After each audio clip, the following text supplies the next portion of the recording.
پر آیت نمبر 25 کو سمجھنے کے لیے ہم اس کے شان نزول کی جانب آئیں گے۔ فتح مکہ کے بعد مسلمان مکہ مکرمہ میں ٹھہرے کچھ دن اور وہاں پر خوب عبادات کی، طواف کیا، اپنی حسرتوں کو خوب انہوں نے پورا کیا۔ اسی اسنا میں مسلمانوں کو اطلاع ملتی ہے کہ حوازن اور ثقیف کے قبیلے جنگ کی تیاری کر رہے ہیں۔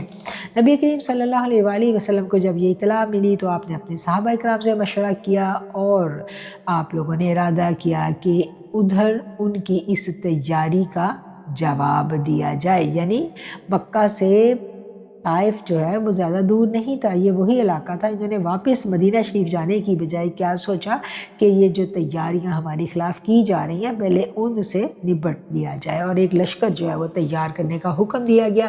اس لشکر کی تعداد 12,000 تھی، 10,000 انصار و مہاجر صحابہ جو ہیں وہ اس لشکر میں موجود تھے، اور 2,000 مکہ کے 9 مسلم۔ بعض مشرک بھی شریک ہو گئے۔ مسلمانوں نے جب 12,000 کا لشکر جرار دیکھا تو بعض نے دل ہی دل میں یہ گمان کیا کہ آج کوئی طاقت ہمیں مغلوب نہیں کر سکتی، کیونکہ ہم تو اتنے زیادہ ہیں تعداد میں۔ تو یہ گمان جو ہے ان کے مسلمانوں کے دلوں میں آ گیا۔ جب یہ لشکر حنین کی وادی میں پہنچا جو مکہ کے جنوب مشرق کی جانب صرف 3 میل دور ہے، تو مالک بن عوف کی قیادت میں حوازن اور ثقیف کے ماہر تیر انداز تنگ وادی کی کمین گاہوں میں چھپ کر بیٹھ رہے۔ جب مسلمان ٹھیک ان کی زد میں آ گئے تو مالک نے تیر برسانے کا حکم دیا۔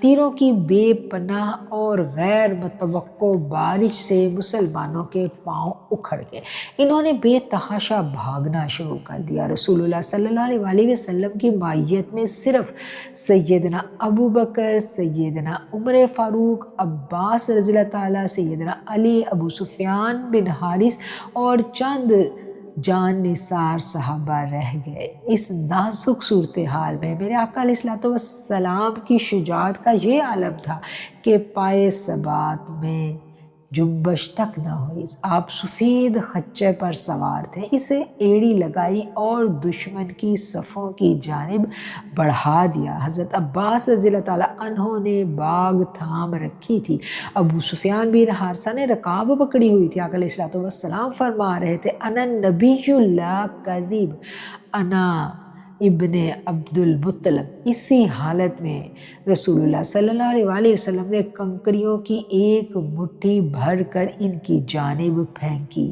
کوئی کافر ایسا نہیں تھا جس کی آنکھوں میں یہ نہ پڑی ہو۔ آسمان سے فرشتوں کا غیر مرئی لشکر بھی اتر آیا، دشمن کے پاؤں اکھڑ گئے۔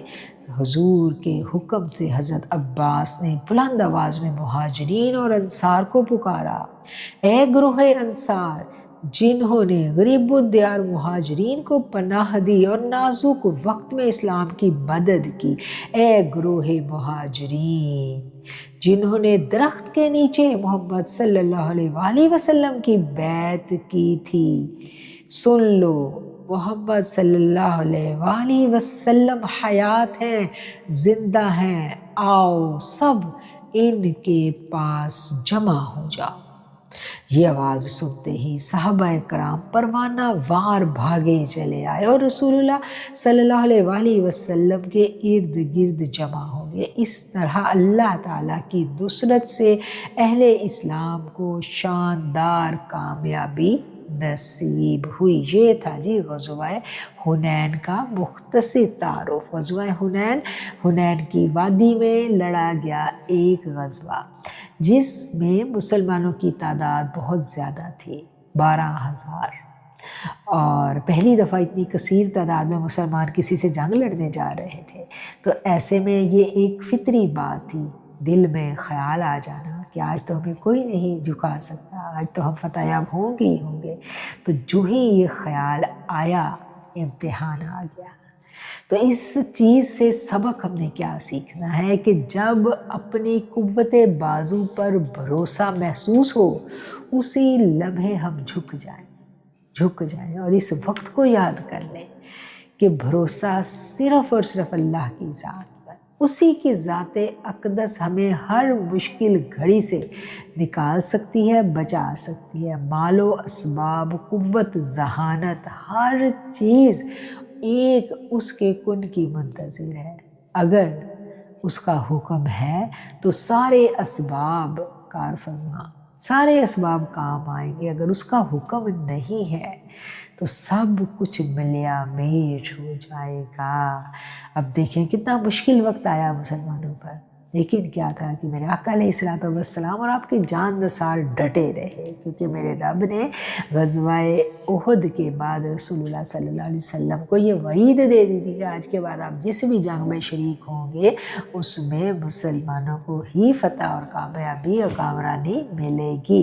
تو کیا ہے کہ اس واقعے سے ہمیں یہ پتہ چلا کہ ہر چیز کا جو اینڈ ہے، جو اس کا فائنل رزلٹ ہے، وہ اللہ کے اختیار میں، اور اللہ ظاہری اسباب کے ساتھ ساتھ ہماری نیتوں کو، ہمارے دلوں میں اٹھنے والے خیالات اور دلوں میں اٹھنے والے وسوسے اور دلوں میں اٹھنے والا تکبر سب جانتا ہے، سب جانتا ہے۔ اس لیے مان کسی چیز پر نہیں ہے، مان ہے تو صرف رب کی رحمت پر مان ہے۔ بس وہی مان، وہی پختہ یقین ہمیں ہر مشکل اور تکلیف سے نکال سکتا ہے۔ اب ہم اس آیت کو پڑھیں گے تو ہمیں اس کا ترجمہ بہت اچھا سا سمجھ میں آ جائے گا۔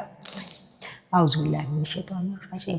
لقد نصرکم اللہ فی مواطن کثیرۃ ویوم حنین اذ اعجبتکم کثرتکم فلم تغن عنکم شیئا وضاقت علیکم الارض بما رحبت ثم ولیتم مدبرین۔ بے شک اللہ تعالیٰ نے تمہاری مدد فرمائی جنگی میدانوں میں اور حنین کے دن بھی، جب کہ گھمنڈ میں ڈال دیا تھا تمہیں تمہاری کثرت نے، پس نہیں فائدہ دیا تمہاری کثرت نے تمہیں کچھ بھی، اور تنگ ہو گئی تھی تم پر زمین اپنی وسعتوں کے، پھر تم پیٹھ پھیرتے ہوئے واپس مڑے۔ ثم انزل اللہ، پھر نازل فرمائی اللہ تعالیٰ نے سکینتہ۔ اب یہ آیت ہمیں بہت اچھی سی سمجھ میں آ گئی، کیونکہ ابھی ہم نے پورے کا پورا غزوہ حنین کا جو سینیریو ہے، جو اس کا پس منظر ہے، وہ سمجھ لیا ہے کہ جب اس وادی میں پہنچتے ہوئے چھپے ہوئے دشمن نے تیر پھینکے تھے تو مسلمان سٹ بٹا گئے، گھبرا گئے اور واپس دوڑے گھبرا کر۔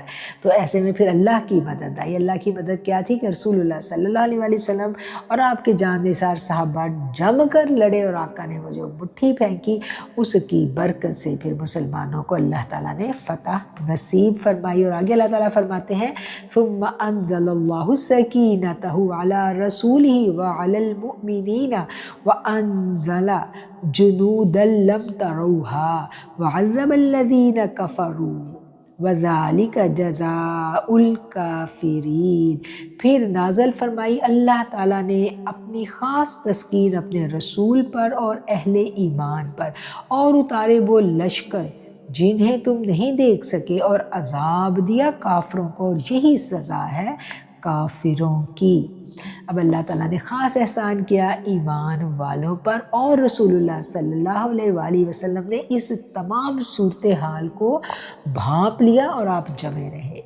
یہ بڑی خوفناک صورتحال تھی، اگر ہم دیکھیں کہ آپ کے لشکر کے ساتھی ہی پلٹ کے واپس بھاگ رہے ہیں، تو یہ ایک نیچرل چیز تھی کہ ایسی صورتحال میں جو شکست ہے وہ لازمی نظر آ رہی تھی۔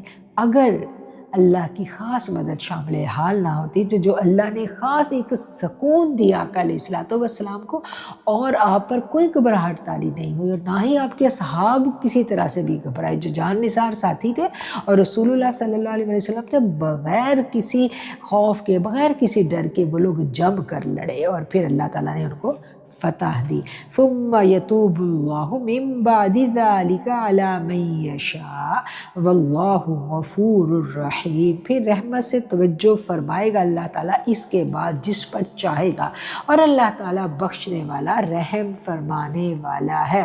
حنین کی فتح کے بعد طائف کا محاصرہ کیا گیا، جو 18 روز تک جاری رہا۔ اس کے بعد رسول کریم صلی اللہ علیہ وآلہ وسلم جیرانہ کے مقام پر واپس تشریف لائے، جہاں سارا مال غنیمت اکٹھا کیا گیا، اور اس کو حکم خداوندی کے مطابق تقسیم فرما دیا گیا۔ اس کے بعد حوازن کا ایک وفد جو اسلام قبول کر چکا تھا حاضر خدمت ہوا اور رحمت و شفقت کا خواستگار ہوا۔ رسول اللہ صلی اللہ علیہ وسلم نے فرمایا میں نے اتنے روز اس مال کی تقسیم میں تاخیر کی لیکن تم نہیں آئے۔ اب مال تقسیم ہو چکا ہے، اب دو چیزوں میں سے ایک کو پسند کر لو، اہل و عیال کو یا مال و اسباب کو۔ انہوں نے عرض کی ہم مال و اسباب کے طلبگار نہیں، ہمارے اہل و عیال واپس فرما دیجئے۔ چنانچہ رسول اللہ صلی اللہ علیہ وسلم نے خطبہ ارشاد فرمایا کہ یہ لوگ مسلمان ہو کر ہمارے پاس آئے ہیں، ہم نے انہیں اختیار دیا ہے چاہیں تو مال و اسباب واپس لے جائیں، چاہیں تو اپنے اہل و عیال کو آزاد کروا لیں۔ انہوں نے اہل و عیال کو آزاد کروانا پسند کر لیا، اس لیے ان کے جو قیدی میرے حصے میں اور عبد المطلب اور ہاشم کی اولاد کے حصے میں آئے ہیں میں انہیں آزاد کرتا ہوں۔ اپنے آقا و مرشد کا ارشاد سن کر تمام انصار و مہاجرین نے بیک زبان عرض کی یا رسول اللہ صلی اللہ علیہ وسلم جو قیدی ہمارے حصے میں آئے ہیں سب حضور صلی اللہ علیہ وسلم کی نظر ہیں۔ چنانچہ اس طرح دشمنوں کے اہل و عیال کو عزت و احترام سے آزاد کر دیا گیا۔ اس فیاضانہ سلوک کا نتیجہ یہ نکلا کہ اسلام سے دشمنی اور عداوت کے بھڑکتے ہوئے شعلے سرد پڑ گئے۔ رسول اللہ صلی اللہ علیہ وسلم کی دریا دلی کو دیکھ کر اسلام کے قدیم دشمن بھی اسلام کے گرویدہ ہو گئے اور اس آیت میں اسی امر کی جانب اشارہ کیا گیا ہے۔ اس واقعے کو پڑھنے کے بعد ہم دوبارہ آیت کو پڑھیں گے۔ اب ہم آیت کے ترجمے کو دوبارہ دیکھیں گے۔ پھر رحمت سے توجہ فرمائے گا اللہ تعالیٰ اس کے بعد جس پر چاہے گا، اور اللہ تعالیٰ غفور الرحیم ہے۔ یہ والی جو آیت ہے اس کو سمجھنے کے لیے یہ جو پورا تفسیر میں سے میں نے آپ کو اقتباس پڑھ کے سنایا ہم پر یہ واضح ہو جاتا ہے۔